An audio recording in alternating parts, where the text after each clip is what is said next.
வணக்கம், இது முருகஸ் கிச்சன். இன்றைக்கி நம்ம பேச்சுலர் ஸ்பெஷல் கேரட் ரைஸ் பண்ண போகிறோம். இது வந்து ரொம்ப சிம்பிளாக செய்யக்கூடியது. வெங்காயம், தக்காளி அதுமாரி எதுவும் இல்லை. வெறும் கேரட், இஞ்சி பூண்டு மட்டும்தான். ரொம்ப சிம்பிளானது. ஆனால் பிரியாணி டேஸ்ட்டு அப்படியே இருக்கும் உங்களுக்கு. இந்த ரைஸ் வந்து நீங்கள் 10 நிமிஷத்தில் செஞ்சு முடிச்சிடலாம். பாக்ஸ் கட்டுறதுக்கு நீங்கள் ஒரு 10 நிமிஷத்தில் செஞ்சிடலாம். வீட்டில் உங்களுக்கு பிரியாணி சாப்பிடணும் போல் இருந்துச்சு அப்படின்னாக்கா நீங்கள் வெங்காயம், தக்காளி தேட தேவையில்லை. கேரட் இருந்துச்சுன்னா இந்தமாதிரி கேரட் ரைஸ் பண்ணி டக்குன்னு நீங்கள் சாப்பிட்றலாம். இதுக்கு தேவையான பொருட்களை பார்த்துடலாம். 2 கப்பு பாசுமதி அரிசி எடுத்து அரை மணி நேரம் ஊற வச்சு வச்சுருக்கேன். துருவின கேரட் 2 கப்பு, 3 பச்சை மிளகாய் நேராக கீறி வச்சுருக்கேன், 1.5 ஸ்பூன் இஞ்சி பூண்டு பேஸ்ட்டு, 2 பட்டை, 3 ஏலக்காய், 6 கிராம்பு. 1 கப்பு அரிசிக்கு 2 அன்னாச்சி பூ போடணும். 4 அன்னாச்சி பூ எடுத்திருக்கேன் 2 கப்புக்கு. 4 பிரிஞ்சி இலை எடுத்திருக்கேன். நான் வந்து இன்றைக்கி பாஸ்மதி ரைஸ் எடுத்திருக்கேன். நீங்கள் வந்து நார்மல் பச்சரிசி, நல்ல பச்சரிசியாக எடுத்துகிட்டு அதையும் செய்யலாம். இப்போ இது எப்படி செய்கிறதுன்னு பார்க்கலாம். 5 ஸ்பூன் நல்லெண்ணெய் விட்டுக்கிறேன்.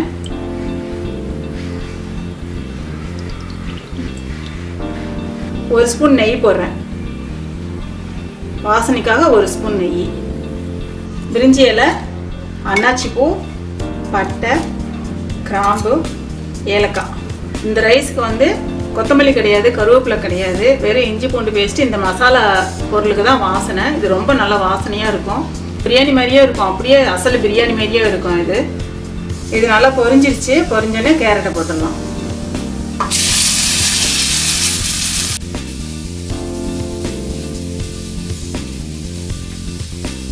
இது நல்லா கொஞ்சம் நல்லா வதக்கிடுங்க. ஒரு 2 நிமிஷம் இப்படி வதக்கிட்டு இஞ்சி பூண்டு பேஸ்ட்டு போட்டுடலாம்.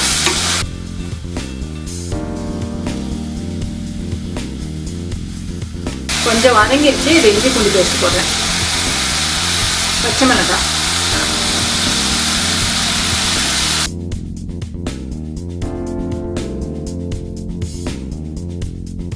இதில் வந்து வெங்காயம், தக்காளி எதுவும் கிடையாது. ரொம்ப சிம்பிளாக இருக்கும். ஆனால் ரொம்ப டேஸ்ட்டாக இருக்கும். லஞ்ச் பாக்ஸ் ரெடி பண்ணால் கூட ஒரு 10 நிமிஷத்தில் நீங்கள் வந்து ரெடி பண்ணிடலாம். குழந்தைங்களுக்கு ஸ்கூலுக்கு வந்து கட்டி கொடுக்குறதுக்கு பிரியாணி மாதிரியே இருக்கும். குழந்தைங்க விரும்பி சாப்பிடுவாங்க. கேரட் வந்து ரொம்ப ஹெல்த்தியானதும் கூட. அதனால் குழந்தைங்களுக்கு வந்து இது மாதிரி அடிக்கடி பண்ணி கொடுத்தீங்கன்னா உடம்புக்கு ரொம்ப நல்லது.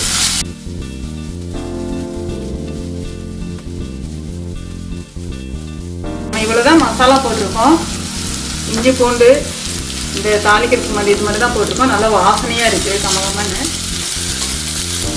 இஞ்சி பூண்டு வந்து பச்சை வாசனை போயிடுச்சு. இதுக்கு தேவையான அளவு உப்பு போட்டுருவோம்.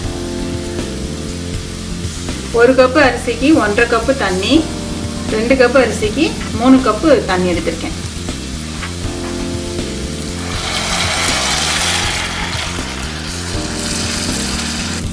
தண்ணி ஊற்றி ஒரு கிண்டி விட்டுட்டு அரிசியை போட்டுடலாம்.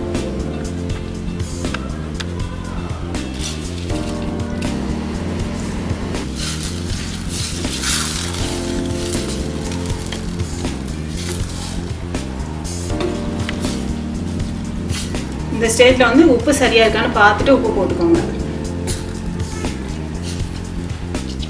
நல்லா அப்படி கிண்டி விட்டுட்டு மூடி போட்டுடலாம்.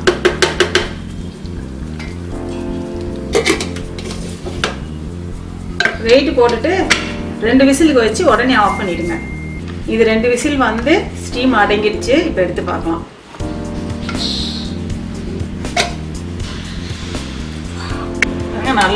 நல்லா வந்துருச்சு. சூப்பராக